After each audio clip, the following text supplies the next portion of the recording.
the future is going to be so crazy. You got quantum computers and, massive, incredible advancements in 3D printing and humanoid robotics and, AGI, ASI, we're probably only 5-10 years out for that. It's coming at us pretty quickly. And the thing I value more than anything else is not intelligence, but it's wisdom with all this stuff. And knowing what to do and why we should do it as opposed to how to do something.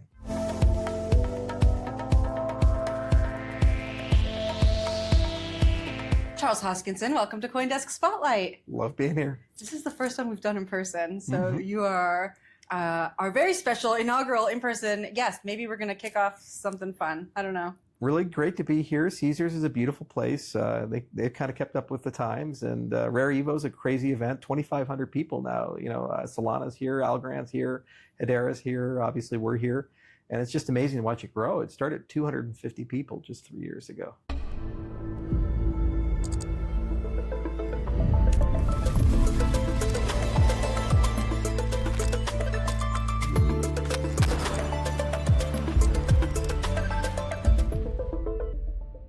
I want to talk more about why we're here and some of the events today, but I want to start this conversation taking it back a little bit. Those folks who have been following you, who know about you, know that you really have this incredible mind and this incredible way of thinking about things and finding answers. And I'm just curious, if you were to think back, what's the earliest memory you have of wanting to find answers? Well, I was always intellectually curious about how the world works. I remember when I was a little kid, probably more 3 years old, 4 years old, I was homeschooled. My mother taught me Roman numerals, and I really hated the way Roman numerals work. I was like, wait, this makes no sense. This system is bad. And I kept asking, why was it like this? And I kept that intellectual curiosity with me. And because I'd never really attended public education in my early years, there was nobody around to say no, and there was always people to indulge the curiosity. And so I was always reading, I was always thinking. I grew up in Hawaii, so I had a chance to kind of explore tropical areas and the sea. And it was a very idyllic childhood. And I carried that curiosity into my professional career, and everything I tried to do, I always try to placate some sort of burning desire to know why. Money is a great example. I was part of the Ron Paul campaign back in 2007, and he had 3 pillars to his campaign, and the most important was sound money. So it's a very natural question to ask, what is sound money? What is a means of exchange? What is a unit of account? What is a store of value? Is it okay to have it decay in value every single year like the US dollar does? Or why can't it appreciate every year like gold does or these other assets? And so in asking that question, what I found was that there's all this orthodoxy, but there's not a lot behind the orthodoxy. So things like Bitcoin made intrinsic sense to me. And I find that if you live life this way, where you spend just a little bit of time and you don't take things at face value, but rather you try to mechanistically dissect them and go as far as your intellect will let you, you'll always find something fun and interesting and unique about it. When did you discover Bitcoin? Back in about 2010.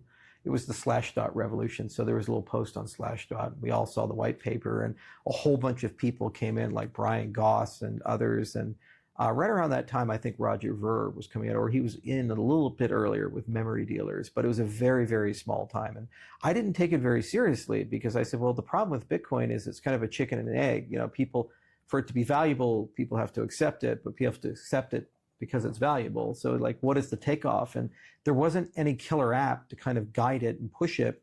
And also there was huge variations in the hash rate, there was inconsistency in the development. So I thought it was a really cool and interesting idea, but it didn't have any of the attributes of sound money. And so I did what all these turbo nerds do. I just mined some of it, and I talked to people on the message boards and other places.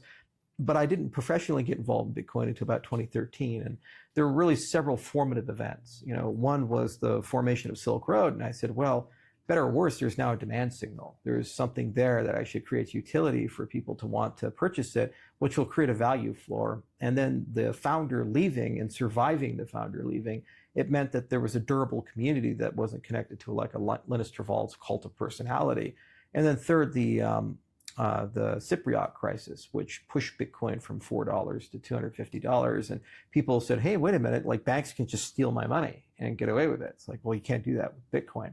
So it got a stickiness that it became very clear to me that I had to get on the boat or else I'd miss that. So I went from kind of a dabbler to a professional Bitcoiner in 2013. And from there, I started the Bitcoin Education Project, and I got a chance to kind of really meet a lot of wonderful people like Andreas Antonopoulos and Roger and Eric Voorhees and all these people, most of which are retired or have moved on, but some have stayed.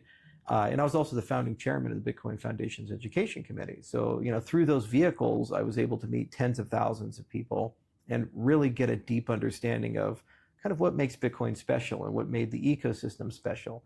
And it was a lot of fun. And it was a wild year, 2013, just watching the turbulence and going to the conferences for the first time ever. I remember going to Jeff Tucker's conference, and, he's always whiskey drunk every time I'd see him. And, just good times. And there was a huge tribal overlap between Bitcoin and the Ron Paul campaign. So like some of my friends from the Ron Paul days, like Dave Johnson, who did Mastercoin and BitAngels and all these things that have since come and gone. He was the Louisiana director back in 2008. And I was part of Colorado. So we'd been on calls and things like that.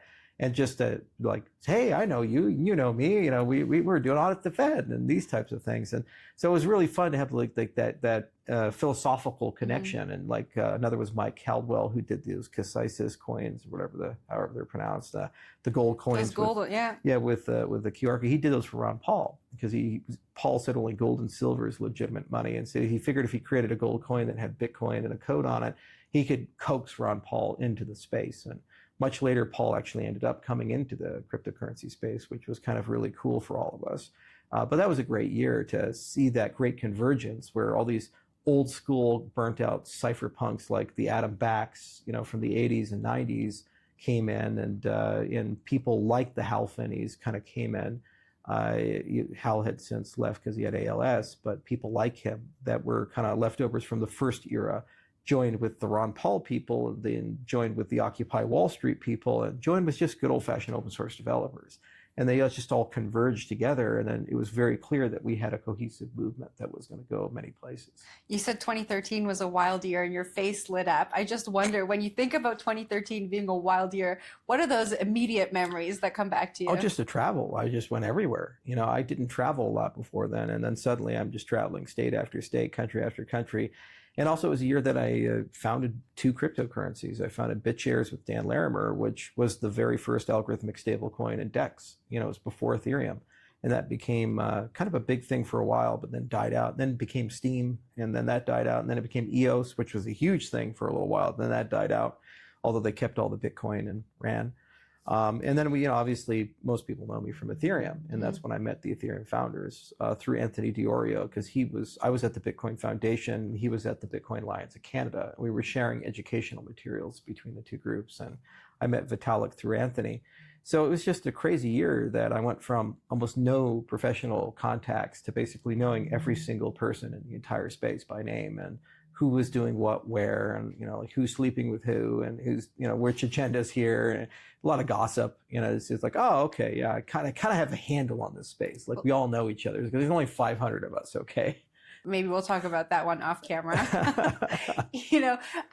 We recently celebrated Ethereum's 10th anniversary. Yeah. At CoinDesk, you submitted a video. I thought your video was really distinctive from the rest. You reflected on your time co-founding Ethereum. You mentioned that you and Vitalik didn't always see eye to eye, but congratulated him on how far he's brought the project. I mean, when you think back to that time with you and 7 other co-founders, I believe, talk to me a little bit about that tension that was there and how you've maybe taken the lessons from that into what you do now. The thing about any endeavor, and I tell any young entrepreneur this, first have a founder's agreement. That's kind of nice, so you can actually memorialize your initial understandings with the terminus understandings. But more importantly, you can't have 8 founders. It's just not possible, because there's too many cooks in the kitchen. You need to consolidate around 2 to 3, and each one has to have a very clear remit and independence and autonomy in that remit. So maybe somebody's your business development person and the other person's the code person, or if you're both writing code, maybe somebody writes the front end and somebody writes the back end, but you have to segregate in some way, or otherwise you just start stepping on each other's toes. There were 8 founders. but really it was Vitalik's boat to drive. And we all had our place and purpose, and we all contributed something in our own way. And I was one of the first to get off with Amir Shatrid. And then later on, the other 7 in their own ways got off. So Vitalik is the only one left. But it is his project. And if people ask, like, well, what was your vision for where Ethereum go? Well, you don't have to go very far. It's called Cardano. You know, I spent 10 years plus of my career building Cardano, and you see extended UTXO and liquid non-custodial staking and on-chain governance. And these are radically different design features from the features of Ethereum. You also saw when we supported Ethereum Classic over Ethereum in that big fork, because we believe code is law. And, you know, once you've made a commitment, a promise, you can't change it without an on-chain governance function. So there's a lot of these philosophical, strategic, and ultimately economic differences between us. But the space is large enough to admit and tolerate diversity. And I am immeasurably better having Ethereum around, because it helps us kind of understand one way of doing things and one approach to do things. And I'd like to believe that you know, some of the 250 papers we've read have influenced Ethereum's thinking, and some of the things we've done at Cardano have influenced their thinking as well. And I hope that we've made them better.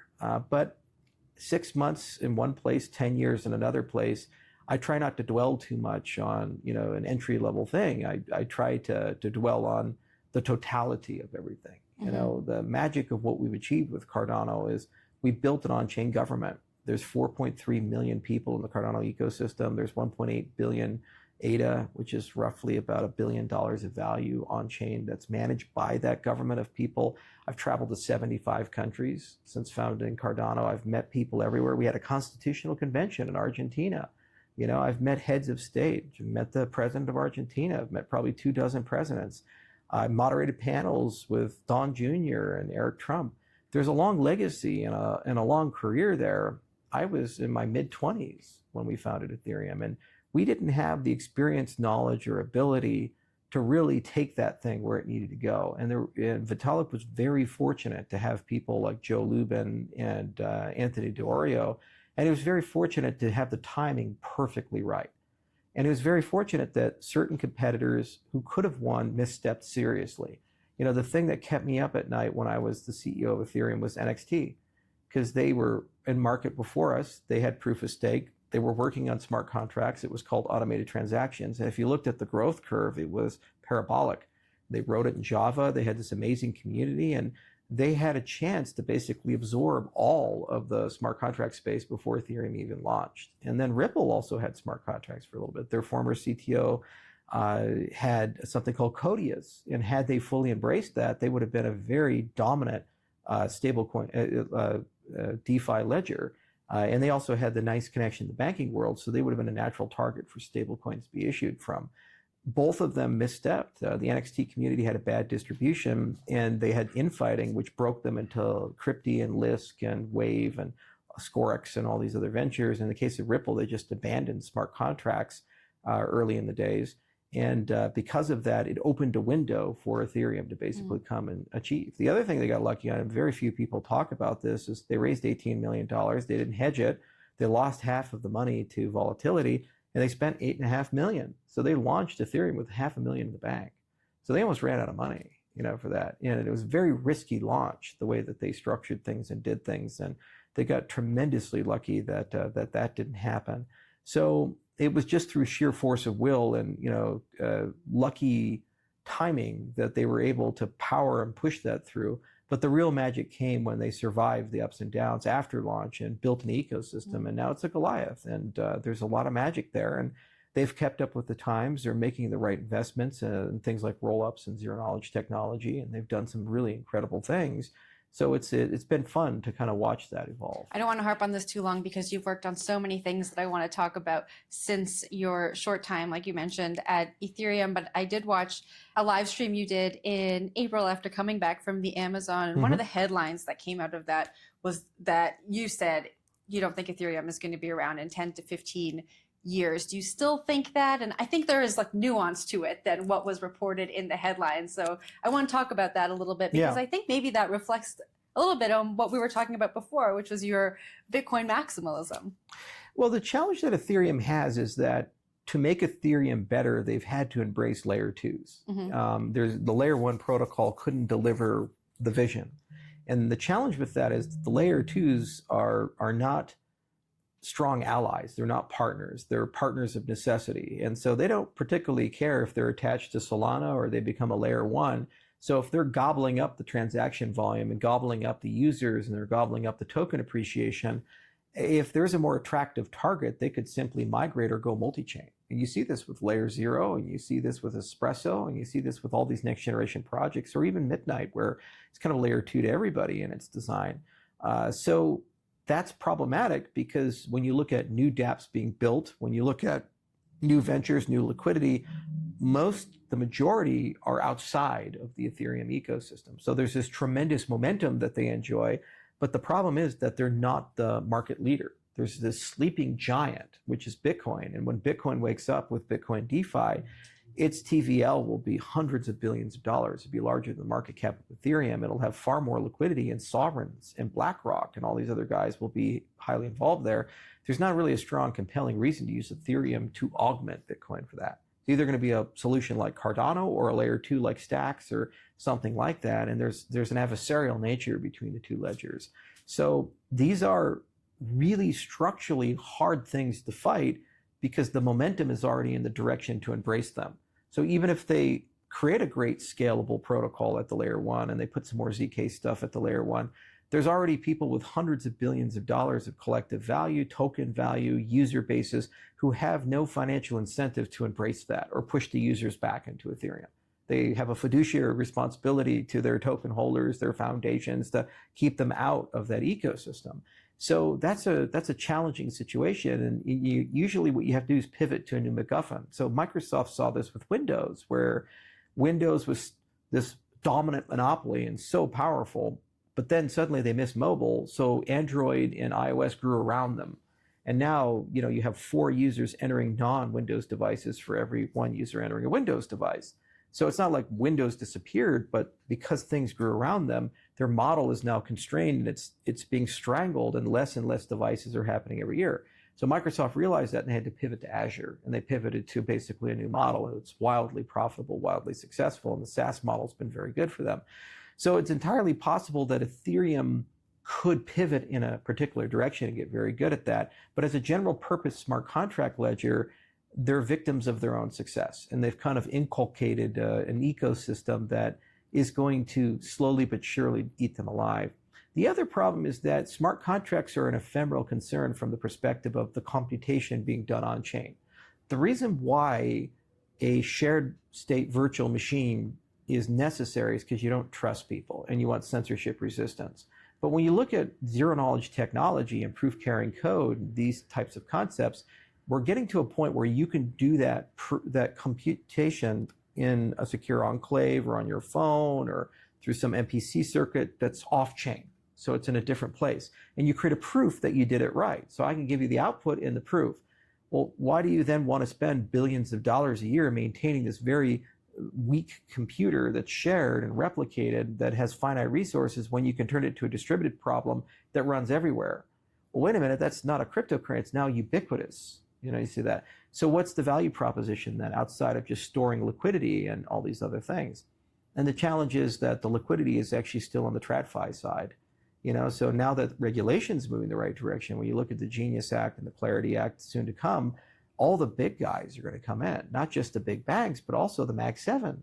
So Microsoft's going to come in, Google's going to come in, Amazon's going to come in. All these companies are experimenting with blockchain technology. Google even built its own blockchain based on Starkware. So all these people have this amazing technology. They have no incentive to go boost Ethereum or deploy on Ethereum. They can be Ethereum adjacent or gather liquidity, but they own the users. They have 3.5 billion users when you look at where they sit. So they can put a wallet in Android, they can put a wallet in Windows, they can put a wallet on their platforms. And when and where they do that, suddenly they're kind of kingmakers of the on and off ramps, and they're probably going to do something in a different direction. So it's not to say they couldn't potentially find a future in all of this, but it's hard to manage that type of monopoly when you have all these forces changing. It kind of feels like a Yahoo, or it kind of feels like a BlackBerry, where you're good until the paradigm changes. And then when the paradigm changes, you collapse. And technology is so bizarre because we like to believe that people have these perpetual monopolies. Even Google, oh, they have a search monopoly. Well, now Perplexity is here, and it's really starting to eat away at them. And if we allow that to continue, there's a good shot they actually can chip away at the monopoly. Did that because people just found a better search engine? No, because the search paradigm changed. You went from, I have to know what I want to find, I put some keywords in, I kind of search around, and eventually I find the website and I piece the information together, to you just ask the question. Like, how many people live in the state of Wyoming, and how many of them are over the age of 55? That take a lot of Google searches to go and find all that data. And maybe you get a table, but what if it's 2010 data or something like that? Then you got to go download 4 PDFs and read some census stuff and do some math and everything. You just ask Perplexity and you have the answer right there and that. Well, that's an intrinsically superior paradigm than the old paradigm. So it's much easier to grow 100 million users or 200 million users under that. ChatGPT is the same. I think they have like 500 million users or more. And eventually they're going to be a default search engine for most people, especially younger generations. And it's the same with Facebook, with where they're pushing Llama. So did the Google monopoly lose? No, they just, like Microsoft with things growing around it, that paradigm changed. So when you go from a single shard virtual machine EVM style model to a ZK EVM model and a proof carrying code model, where outsourceable computation is possible, and your layer 2 ecosystem has no incentive to keep you alive, and all the big guys are about to come in and they have no incentive to build on you, but rather do their own thing in coalition, it's hard to see how that monopoly can stay as prominent, especially with Bitcoin being the favorite product of the financial world.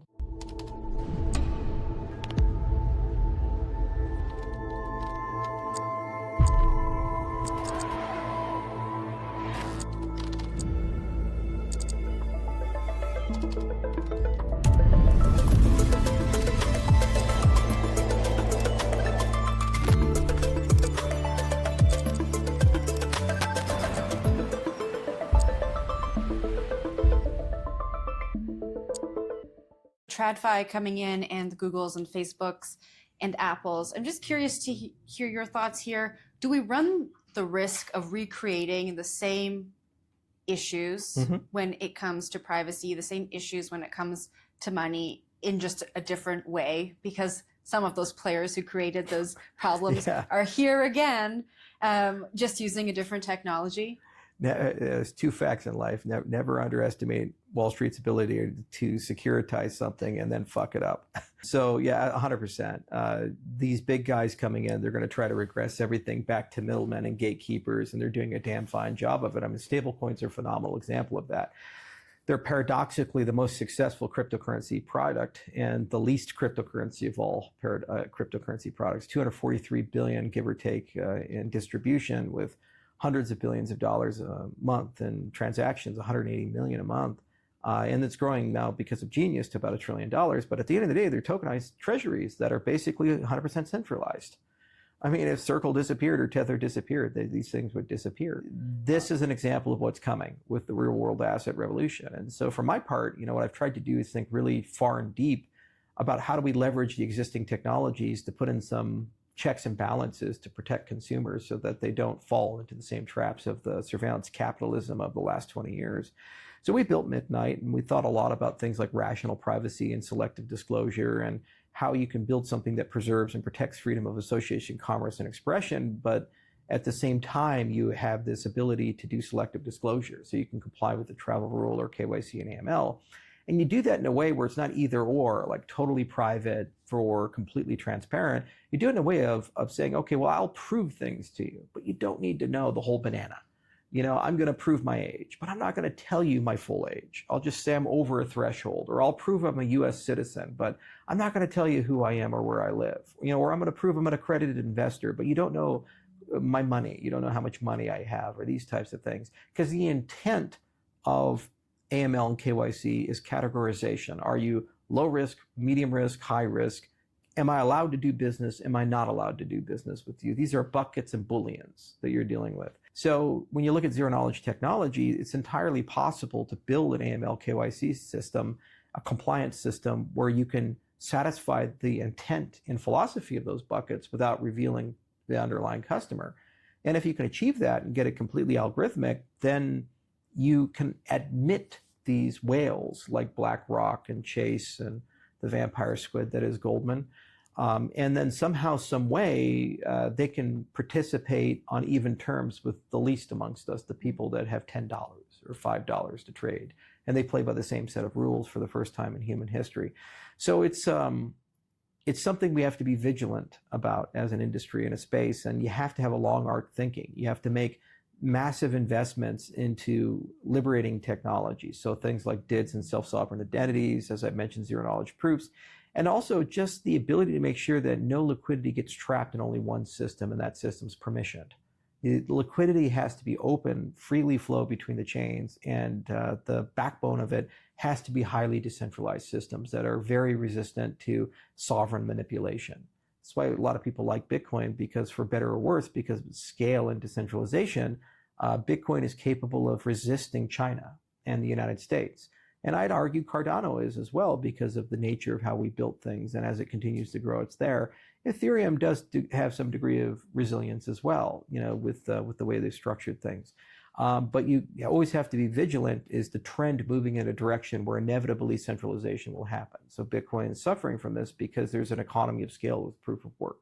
So you're having more and more mining coalesce to large publicly traded or private companies that are owned by some group of people, and it's really hard to move miners.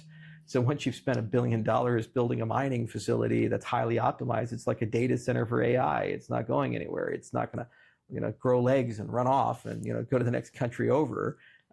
Proof of stake can grow legs. It's a virtual resource, so you can move from one set of servers to another server. So if you have a problem in Paraguay, you can go to Uruguay or something like that. So there's some intrinsic superiority in terms of resilience there. But there are other trade-offs, like the plutocratic concentration tends to favor exchanges because most people leave their money there. So you're trading one master for another master. So with Midnight, we created a hybrid structure. It's called Minotaur. So you can layer multiple consensus algorithms together, like proof of work with proof of stake. So you get the best of both worlds, and they tend to mitigate each other's trade-offs in a nice way. But you have to keep up with the technology. That's the broader point. You have to invest in the protocols, and you have to think, okay, what's going to be a problem in 5 years if we're successful, or 10 years if we're successful, and where do we need to decentralize? Where can we admit centralization?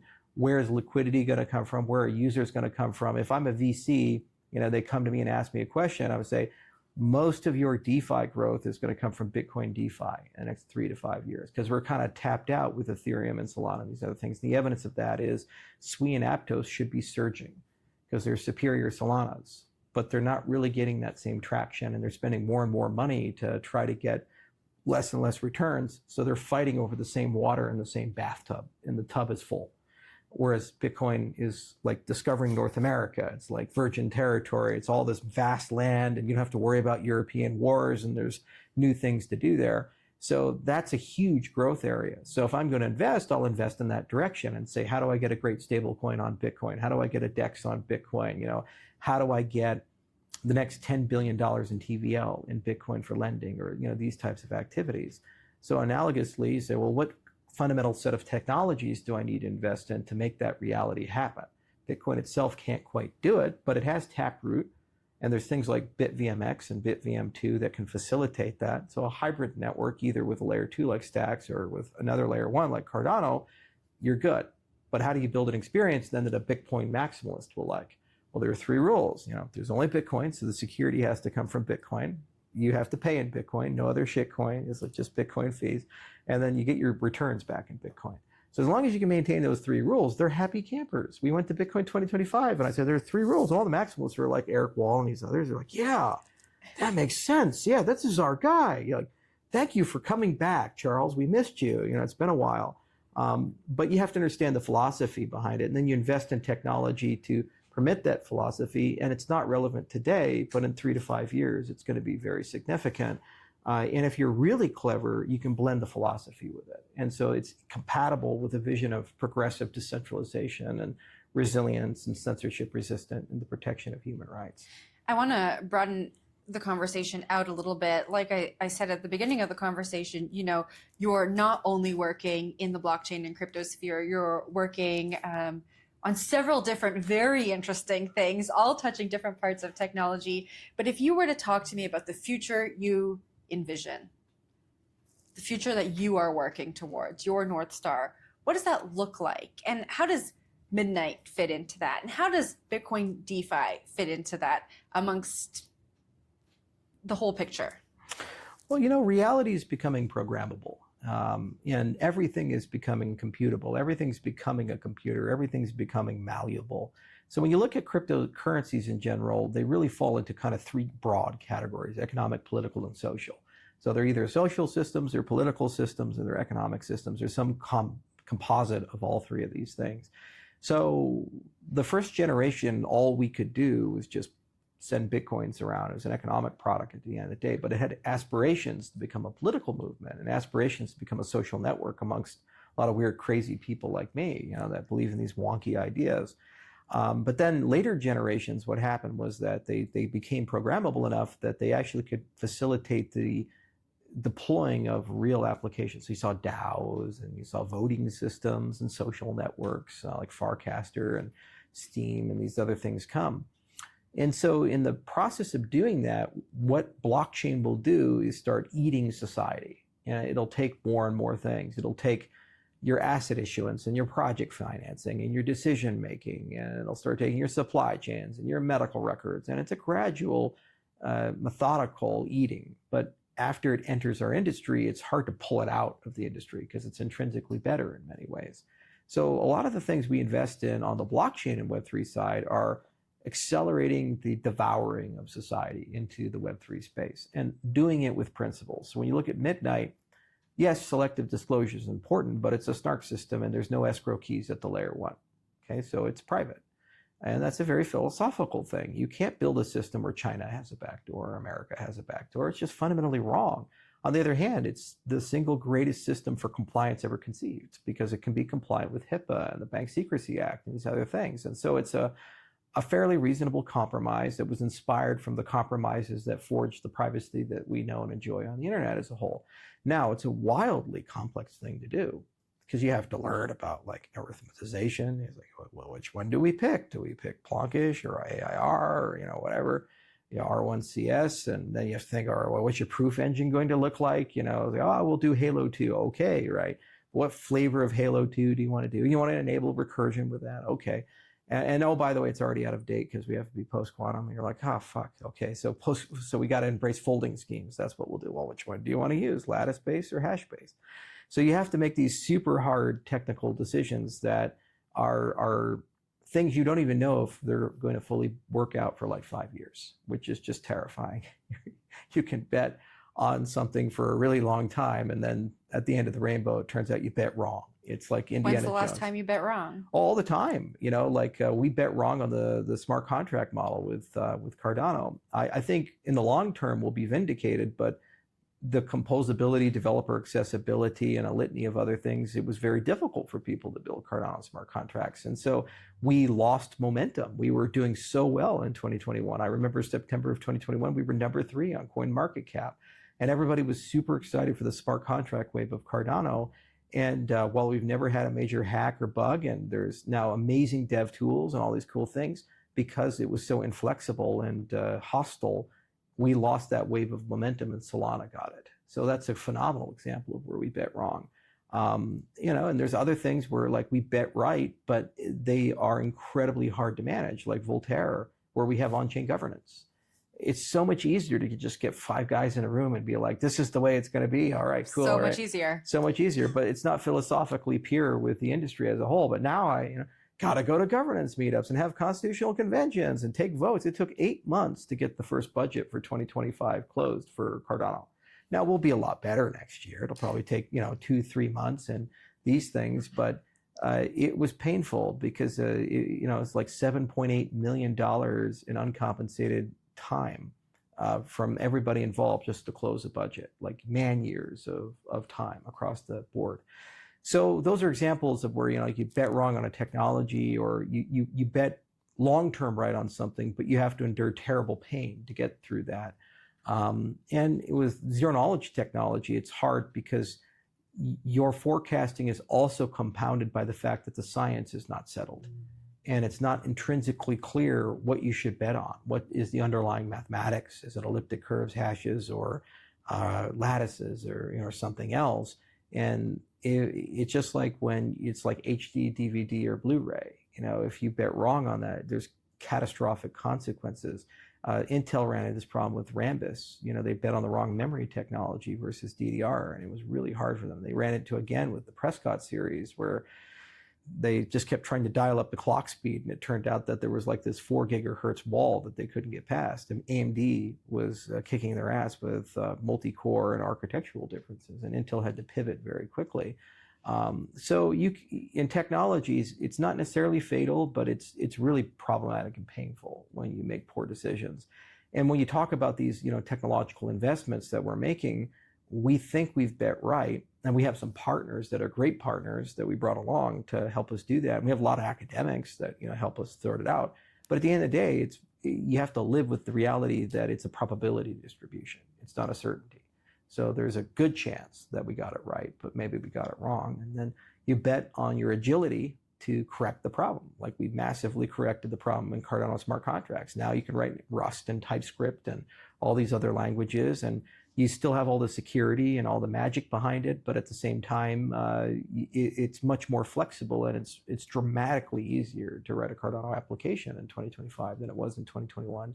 And that's through the testimony to the hard work and just dogged determinism of so many different companies that came together to figure out how to make that happen and preserve the integrity of the system.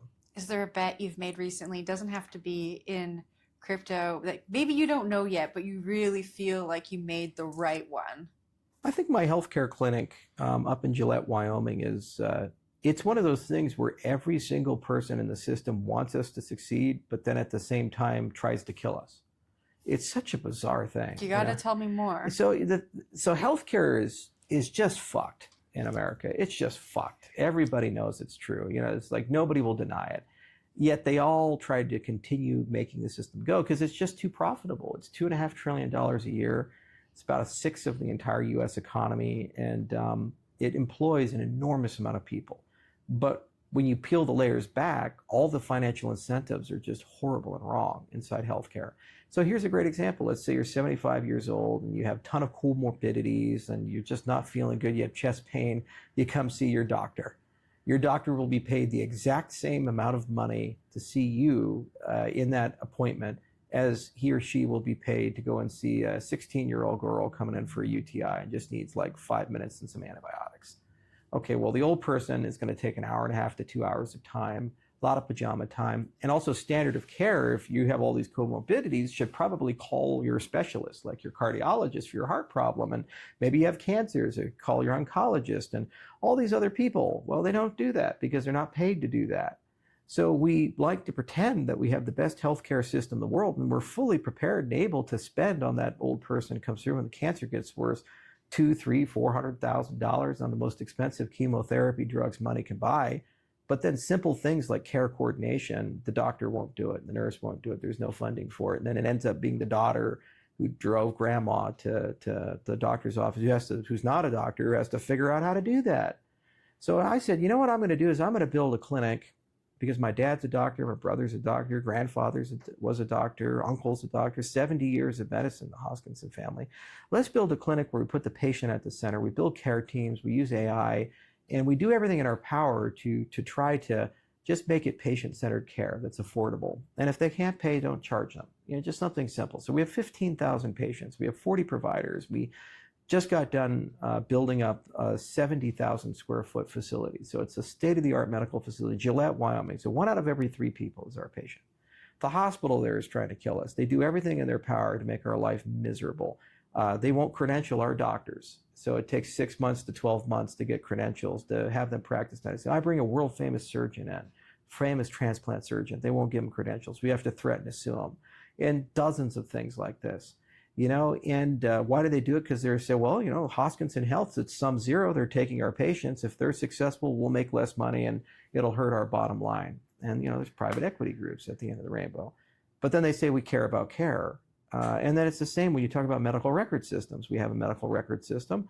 And you have to have like 8 other EHRs, electronic health record systems, with it. And they all don't talk to each other. And it's really hard to get them to talk to each other. And then I ask for basic things like APIs so I can write the software myself, because we're a software company. We're pretty good at it.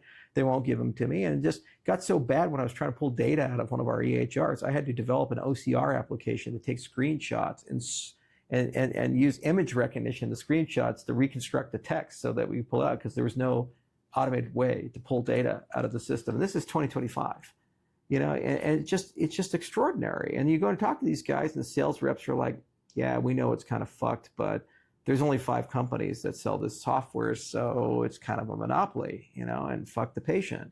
So it's one of the most disgusting things I've seen, because everybody's become apathetic to human suffering, and they don't care about the outcome for the patient at all. So it's been a big bet, and it's been a lot of fun, because I see all these different areas of profound innovation that we can bring. For example, the AI integration. Once you have agentic workflows with memory and long-term planning, what you can do is take every patient's chart, and you can do real-time continuous chart auditing. And so every day it can rag in the totality of all medical knowledge, and you can have agents representing each specialty of medicine. They can look at the chart of the patient, and they can give an updated care plan at the beginning of the day to the provider.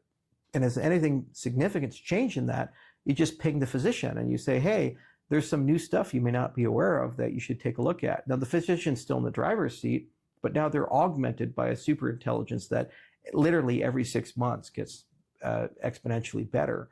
And then also we could do that for the formulary as well, for drug-to-drug interactions. Because what do you have? That 75-year-old woman who's on all these drugs, you really think a doctor is going to be able to say, okay, you're on 26 drugs and 400 supplements, like what's fucking with what? Yeah, it's so hard to do all that, and it takes so much time. Whereas a computing system, it can instantly identify where one of your supplements is interfering with one of your drugs. And one of the first things any good physician will do with an older patient, usually take them off drugs and supplements, not put them on more drugs and supplements, because people tend to just accrue them like a whale with barnacles, and they just pile up and they slowly kill the patient. So just basic stuff like that, which lives in the IT world, to apply it to medicine. Every encounter can be recorded. When the patient comes in, you can transcribe it using AI.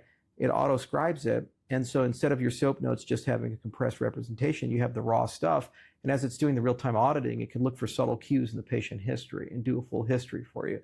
So just for that care practice and coordination, it's an absolute godsend. But then also next generation medicine, like genomic medicine, doctors aren't trained for that.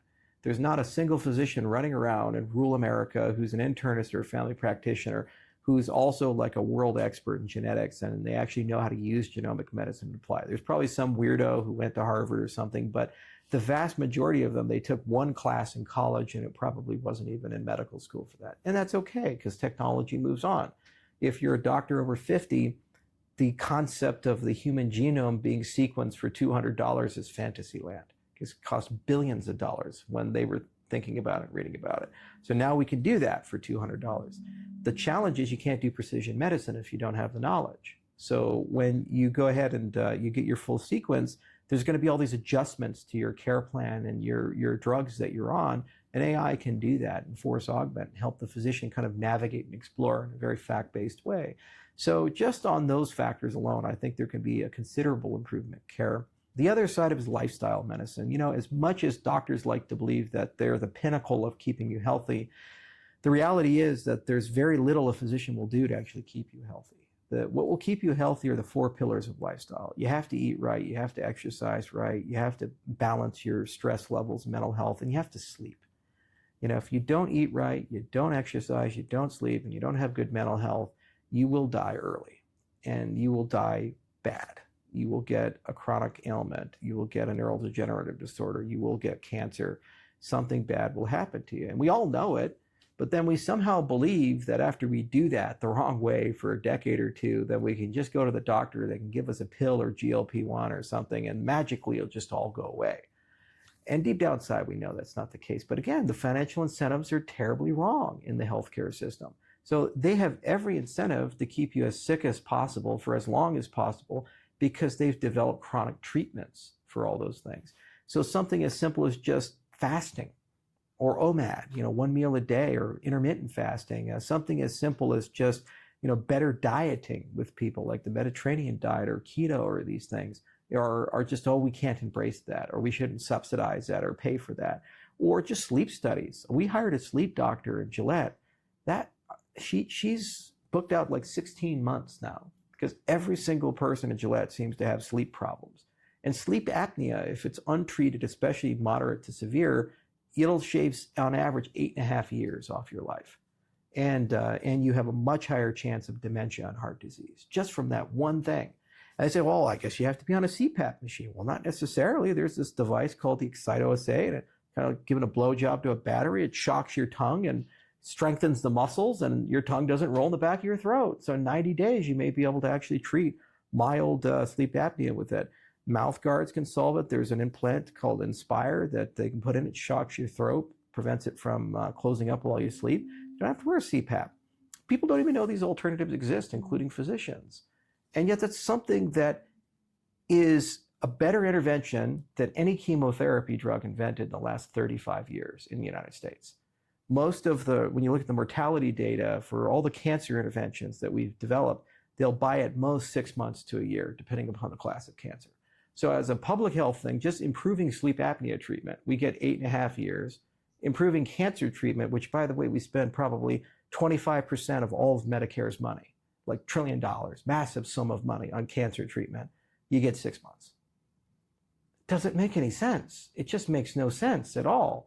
And I'm an entrepreneur, so I just want to solve problems. And I say, what's the root cause of the problem, and where does the investment need to be? And what's cool about the blockchain space is we always think about not just how do we do it locally, but then how do you open source that idea? How do you franchise that idea? How do you get that concept into the commons and build a movement and get people to adopt and grow? So our center is turning into a regional healthcare center, and then after that we can franchise it. But all these protocols, we're not here to make money off of. The goal is to open source them, open source the software, get that care system out there and get people learning that you have to marry lifestyle medicine and allopathic medicine together, and get people to realize that you have to have patient-centered care with the patients at the center of it, and you use AI to help coordinate all these people, because it's either the AI or it's a family member.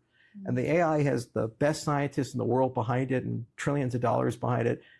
The family member is the daughter or the son, usually the daughter. She's 50, she's got a job, she's got kids she's taking care of. And it's really, really, really hard, especially if you don't have medical training, to go ahead and figure out how to get grandma to that appointment and actually understand what the doctor is saying. Because the doctor is only going to give her like some gobbledygook medical speech for 5 minutes. And then you go off and say, I guess I'll go talk to ChatGPT and try to figure out what the hell they're actually telling me.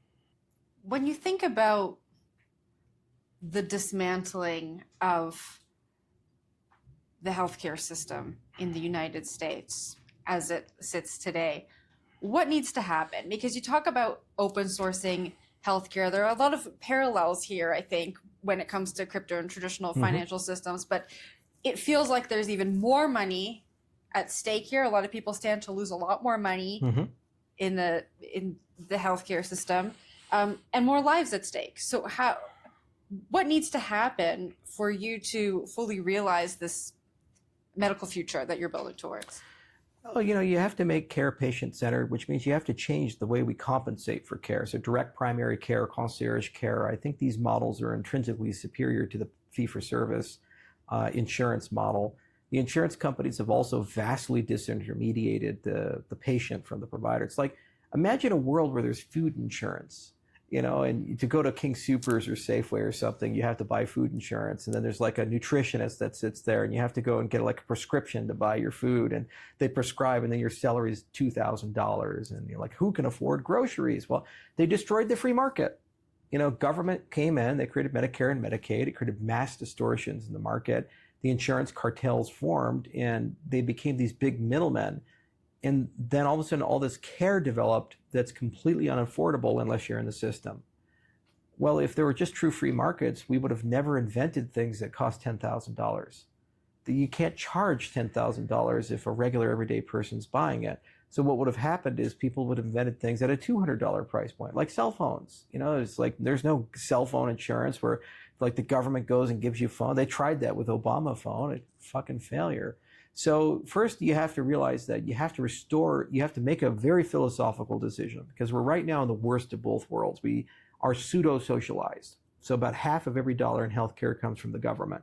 So do we either break right to a single payer system or break left into a complete free market system?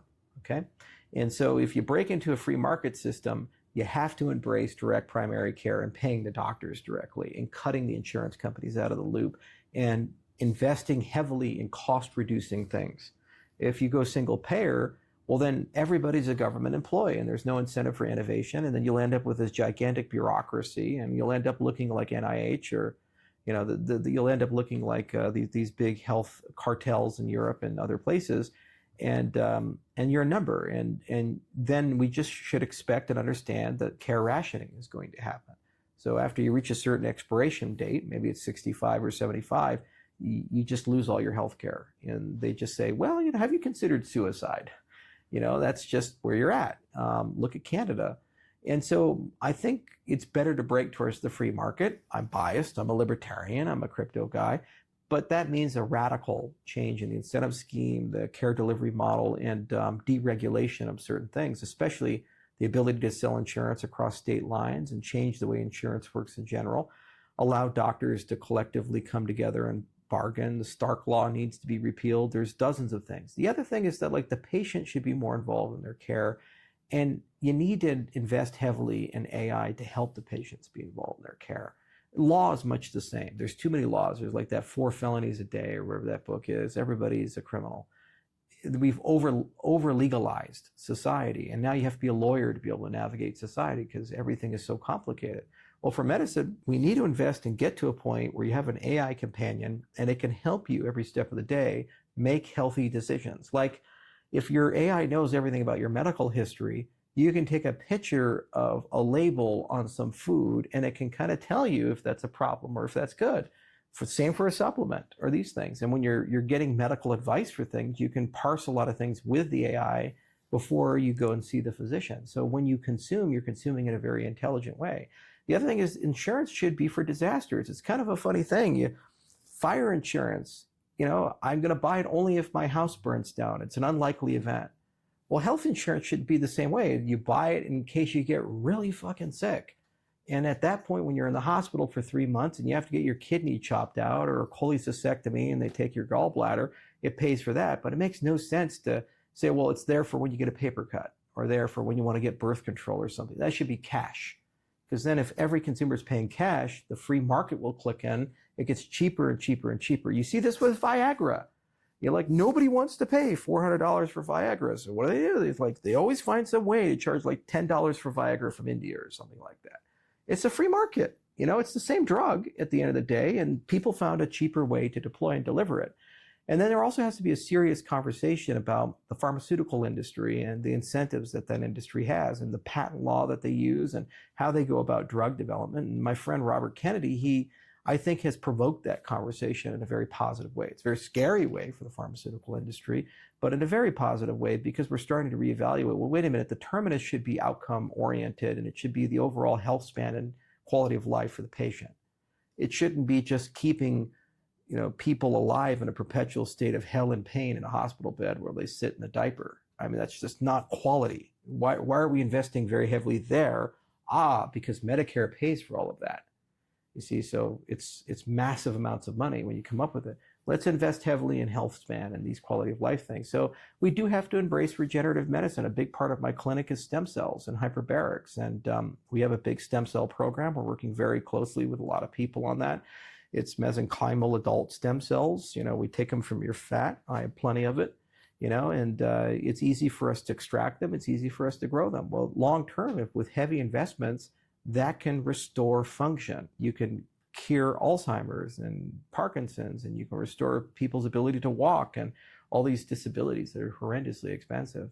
And then we also have to have a lot of investments in robotics. Unfortunately, because of lifestyle, we're going to have 2 or 3 generations of people that are going to not be able to take care of themselves when they get old. It happened to my grandfather. It happened to my 2 grandmothers.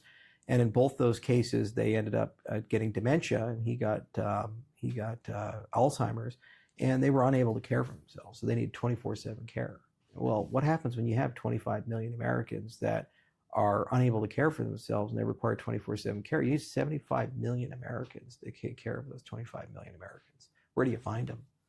Robots. It's the only way. It's the only answer. Yeah, so humanoid robotics investments. So it's an all of the above, but you have to widen the aperture and say you can't solve that problem as an individual. Like cryptocurrencies changing the economic, political, and social systems of the world, you have to make it an open source problem, and you have to realign the incentives, and you have to get the government out of the way, and you have to get the people in the way. And then you have to start from the right principles. So crypto's principles are push power to the edges. You are your own bank, you're self-custodying, and you are in charge of your own destiny.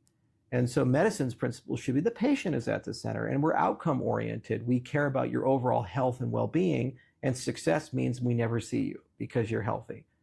Pretty simple. It shouldn't mean I make a lot of money, you know, and I'm just so tired of the perverse incentives with it. And anytime you see a perverse incentive, like if you go get a surgery and you get a nosocomial infection at the hospital, and then they get to charge you for making you sick, even though they fucked up, and you make $100,000 extra because you actually, you know, caused an infection inside the patient. It's just nonsensical. You don't pay for that type of stuff. And in any normal system, healthy system, we wouldn't pay for that type of stuff.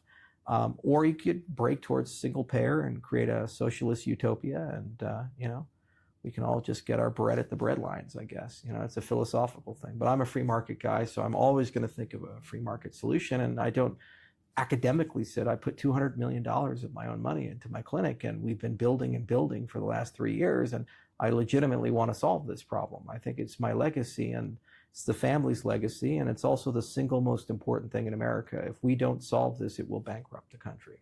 Charles, we got to let you go in just a few moments, but I can't let you go without pivoting from this and talking about the dire wolves. I got to talk about the dire wolves. And so we're going to keep you for just a few extra minutes. And I want to talk about your vision for the future again. And just where does this piece fit in? Oh, yeah, the programmable reality. So synthetic biology, both on plant and animal, we're getting to a point where the genome is programmable. You know, amazing innovations like CRISPR-Cas9 and these other things.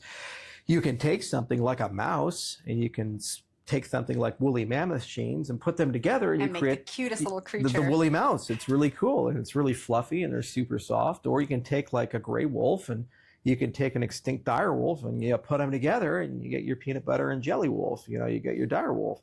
And so it's magical that you can do these things, but there's a practical reason for it. And the practical reason is that there's too many people, there's too much progress, and because there's 8 billion people and we have invaded many of these biomes, we've created a situation where every single day, you know, we're losing 80 to 100 species, a million species, insect species and other species. So we're causing one of the largest mass extinctions in the history of the planet. And usually you have to do something really bad, like have a super volcano erupt or a big asteroid hit the planet to create this level of extinction. But we're starting to do it, and it's speeding up. It's not slowing down. And so you have all these environmentalists that run around and they say, oh, well, the solution is we should just all live in mud huts and kill, you know, 7 billion people off. And, you know, you're stealing my future and all this other stuff. Well, the techno-utopian people like me, we say, well, why don't we just use technology to solve this problem? Got us into it. We probably can use it to get it out. So if we get really good at synthetic biology, especially de-extinction, not only can we bring species back, but we can make them more attuned to the environment that they live in. Like a great example would be the Great Barrier Reef. And you look at coral. Coral doesn't have the ability to maintain homeostasis like we do. So even slight perturbations in the ocean temperature, it kills the coral. And so if you just make the coral more adaptable to its ambient environment, it survives and it'll thrive and it'll repopulate those ecosystems. So just go do that. So when you look at endeavors like the dire wolf, they're an art of the possible. They show not only how we can bring something that mankind hasn't seen in tens of thousands of years back to life, but more importantly, it shows how you could bring a species in general to a state where it can live in this world as it is. And you can do the exact same with plants. In fact, you can go further with plants because you can use them to restore the ambient environment. You can use them to suck lead out of the soil. You can, use them to do all kinds of stuff that's very beneficial for the world as a whole.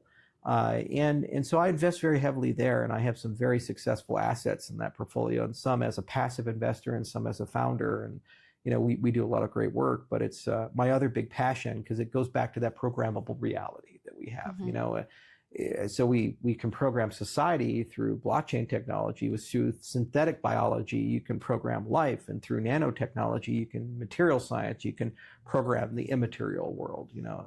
The hard material world, I should say. So these are all fun things. And then the other cool part of it is that there were all these things when I was a kid that I always wanted to see, like the dodo bird, for example.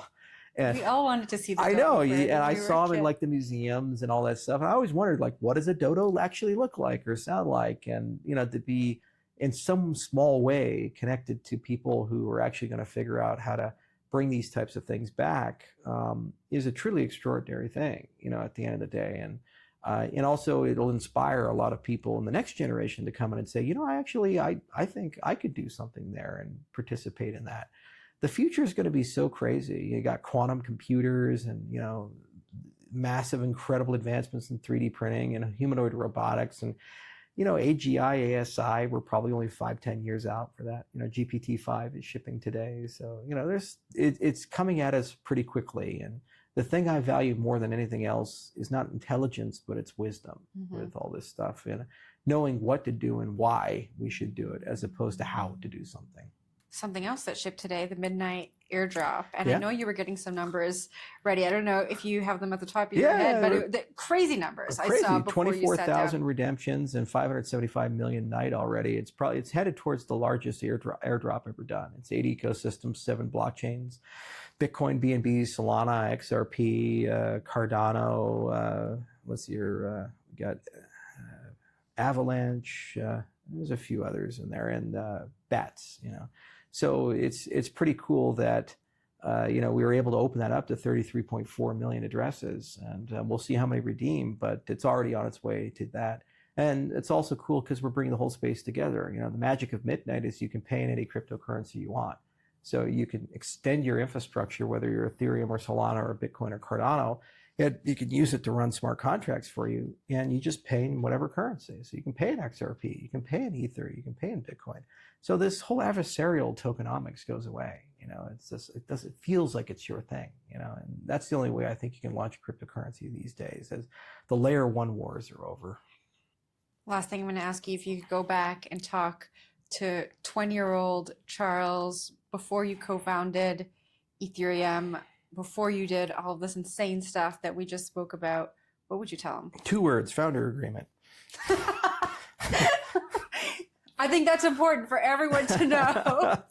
Never start a company with 8 people, and make sure you have an ironclad founder agreement. Charles, thanks so much for joining me. Yeah, it's a lot of fun. Thank you so much.